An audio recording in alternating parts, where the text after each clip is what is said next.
Parshat Chayei begins with the passing of Sarah Imenu. Now, when Avraham goes to find her a place for burial, so he has this encounter with Efron. Essentially, Efron offers to give Avram the necessary land to bury Sarah. And there's a whole conversation back and forth between Avraham and Efron. Avram wants to pay, and Efron keeps on insisting that, what's money between them, and he wants to give it to him for free. Now, at the end of the conversation, finally, when it comes down to it, so Efron not only takes the money, but he then insists on the highest currency of shekel that exists. When you do the math, it comes out that Avram paid an exorbitant amount of money, much, much more than the actual land should be worth to sell to a stranger. Forget about someone that wants to offer it for free. Now, on this point, Rashi mentions that Efron the whole time was speaking in a way of being generous, a giving, kind person, and at the end, he took way more than he was entitled to. And the Torah indicates this to us by taking away the letter Vav from his name. Efron is spelled Ayin Pei Resh Vav Nun. And the entire sequence of events, every time the Torah mentions Efron, it's written full with the letter Vav, which is a vowel in this context. But at the very end, after Efron takes the money from Abraham, it writes the name Efron, and the Vav is missing.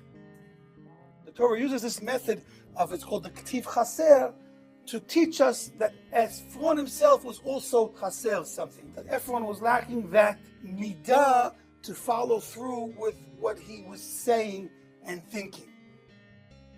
We see the Torah communicates to us on a very high level, and by just removing one letter, it teaches us an entire idea.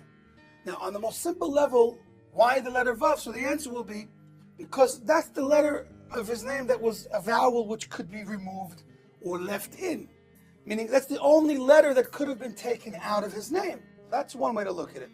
But we want to go deeper and explain why specifically the letter Vav is chosen in this case. Let's start with how to write a letter Vav. When you want to write the letter Vav in the Sefer Torah, so you actually first write the letter Yud, which is the top of the Vav, and then what you do is you continue writing the Yud, you draw it down further to the bottom, and that becomes a Vav. Based on this, some of the different commentaries, specifically I saw it in Likutei Moharan, one of the Hasidic Svarim, mentions that within the letter Vav there's really a letter Yud. Yud represents the idea of Chokhmah, of wisdom, the function of one's head, the thoughts that he has. Now, speech is an expression of those thoughts. So if we want to look at the letter Yud, it can represent the idea of thought and speech.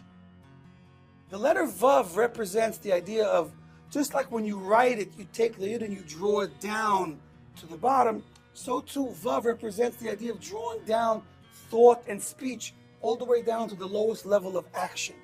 That is also why the letter Vav itself has the shape of a person's body, because a person's body is made up of two parts, the head part and the body part. So too Vav has a head, which is the Yud, and the Guf, the body. That teaches us that together, a head and body in man represents the idea of thought, speech, and most of all, action. Now, according to this, it comes out very nice. Efron, who said a lot and thought a lot, but did nothing, lost the letter Vav, which represents the whole idea of connecting one's thoughts and speech with action. Taking this lesson a little bit further analyzing Efron's name, the root of Efron's name is from the word afar. Now, afar is earth, dirt. The Balei Musar, based on Kabbalah, explained to us that man's physical body is made up of 4 elements. The part of man's body that's made up of afar, the negative aspect of that is laziness, being dormant. Just like the earth stays in one place, so the midah, the attribute that expresses itself within man, is the idea of being lazy.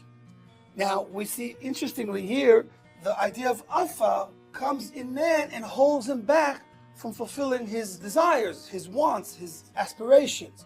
Now, there's another way that we can understand the word Efron, and that is by using the same letters, Ayin Pei Resh, changing the order, as Oref.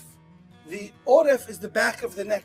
When Hashem talks about a person being very stubborn and unwilling to change, it's called stiff-necked, kashe oref, being stuck in the negative behavior that a person is usually sometimes trapped in. There's behavior patterns that we fall into where we might want to be better, we might want to do better, but the nature that we've become used to, our habit, takes over, and it becomes very hard to break through that and make real change.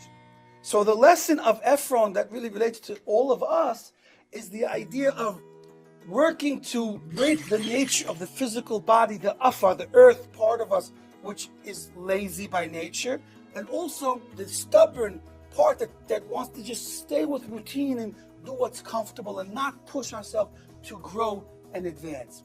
So beautifully enough, if we want to fulfill the opposite of the lesson that Efron teaches us, which is to represent the letter Vav, which in fact we're taught from the Zohar that the letter Vav represents the Torah itself, we have to work to connect our good thoughts and our good speech with the follow-up and the conclusion by acting it all out.